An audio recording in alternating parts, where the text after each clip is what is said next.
Hi everybody, Adrianne Wagner, along with Kiki Calliope, back here, my little sidekick at my office today. Um, I'm an author of a couple of books, the most recent being A Mother's Hidden Grief, Learning to Manage the Pain of Baby Loss While Supporting Your Children. And I'm also a counselor. I have a private practice and have worked in mental health for about 20 years. So just wanted to do a little introduction.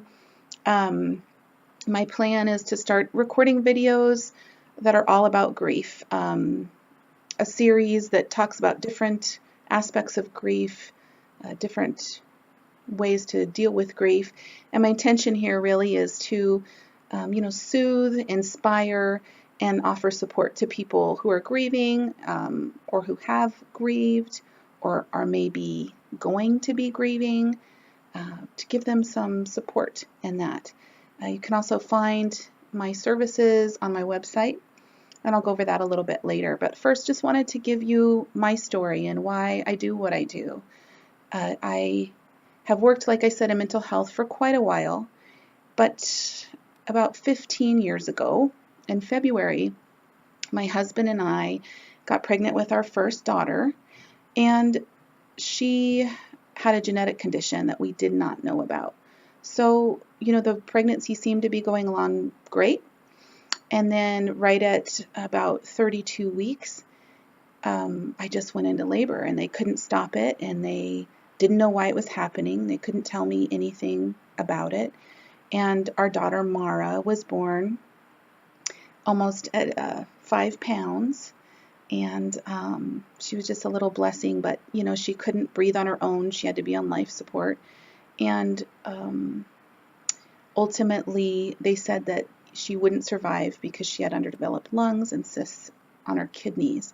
So we had to make the decision to take her off life support. And, if you see me now, being able to talk about this and without breaking down, it's because I've done a whole lot of work around it. It is absolutely, bar none, without question, the hardest, most devastating, traumatic thing I've ever experienced in my life. And I don't say that to say, feel sorry for me. At this point in my grief, at this point in my healing, I don't regret a minute, not a minute or a moment of anything that happened. And she made my life so much better, and she helped me grow in ways that absolutely would not have been possible without that experience. And she made me a better parent to my now rainbow babies, who are almost 13 and 10. So, it was the worst. It was the club you never want to belong to. The loss of a child is absolutely devastating. But here we are today, 15 years later. I've worked with people who are grieving. I've worked with people who are dying, and it really enabled me to be with people in their pain and to support them through that. So I'm noticing now that in my career, I'm really feeling a shift and a pull to work more on the side of inspiring people and soothing people and helping them to find more purpose and find their place and figure out, okay, I've gone through all this struggle. I've, worked with it. Now what? Now what do I do? And so that's kind of where I'm at. I don't know how much you know about grief, so I'll just start with the basics. Grief is kind of comprised of all those thoughts, all those feelings that you have after a loss. And it can be any loss. It doesn't necessarily have to be death. It could be a divorce. It could be the loss of a job. There's a lot of things grief could be. In my book, I talk about mostly grief surrounding the loss of a child and how to help your other children. But really in my book as well, you can find information about grief in general. So grief can be traumatic. It can be all-encompassing. It can really take you over. And it's a hard thing. It's a hard thing. I oftentimes say to my clients when we're in session together, just this funny little thing of, so how are you going to leave today? And they'll give me a look and they'll say out the door. And I'll say, right, you could go out the window. And they say, well, why would I do that? And I say, well, it's kind of a metaphor for your grief, isn't it? You can go through the door. You can, going through the door represents really feeling what's there, addressing what's there, making room, making space for your grief. It's kind of the easier way to go. Or you can go out the window, which is quicker, but there are major consequences of falling, 2-3 stories, and you'll deal with the repercussions of that choice the rest of your life. So you can avoid, you can escape, you cannot deal with whatever's there for you. I'm not here to judge that, but it is a harder way to go. So let's talk a little bit about, when someone you love dies, what, grief reactions are, what responses there are. All of that really depends on the relationship you had with the person who died and, kind of also how you grieve. So kind of some grief 101. Grief, it's a normal and natural response to a loss. Nothing's wrong with you. You don't have a mental health issue. It's okay. It's normal. It's natural. It's not an illness or a disease or something that's wrong with you. I kind of see it as, a journey. It has ups and downs. It just when you think you've maybe gotten through it, then something comes up and some more stuff will come out. So each person experiences grief and expresses it differently. So there's really no right or wrong. So I just want to take that pressure off of you. I want you to take that pressure off yourself.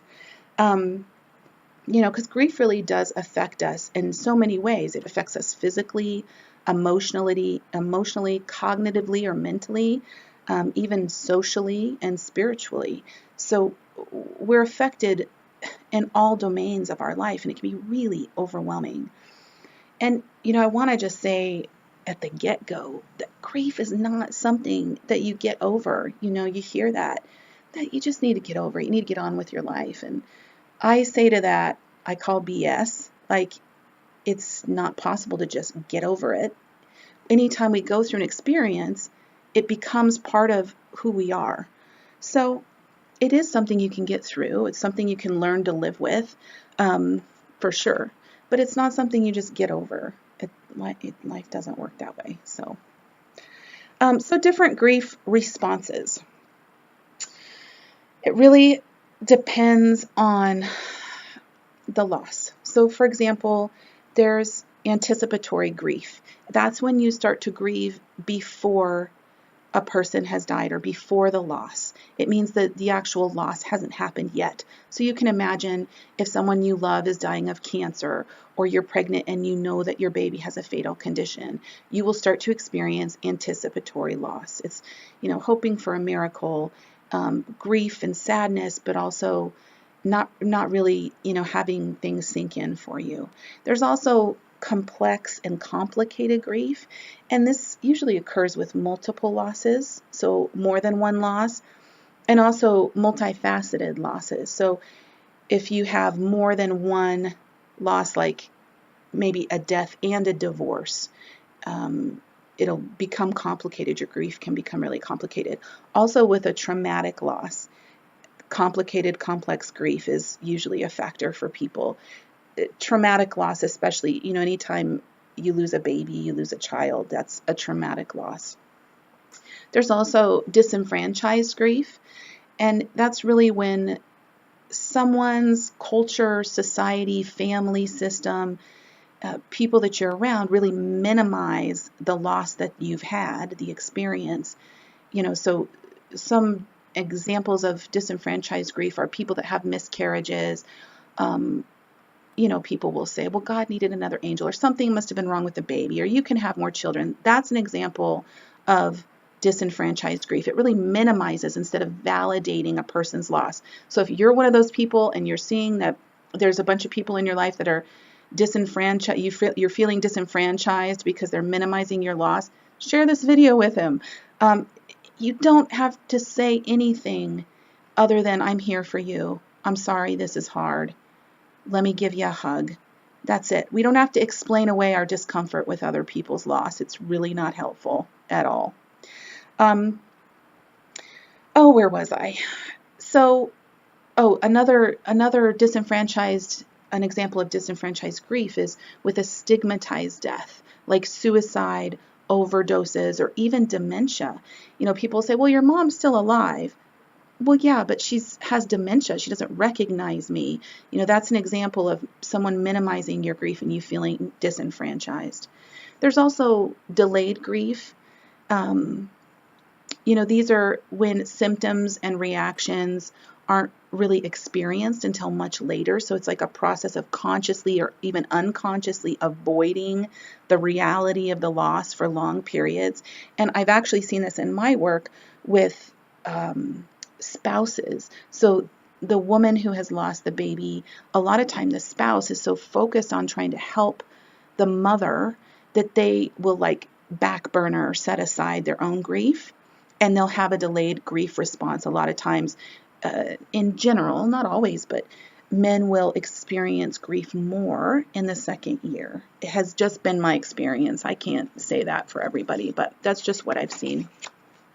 So another grief response, cumulative grief, and that's when you have a loss and then you have a second loss occurring while the person's still grieving the first loss. So an example of cumulative grief is someone who's experienced multiple miscarriages, for example.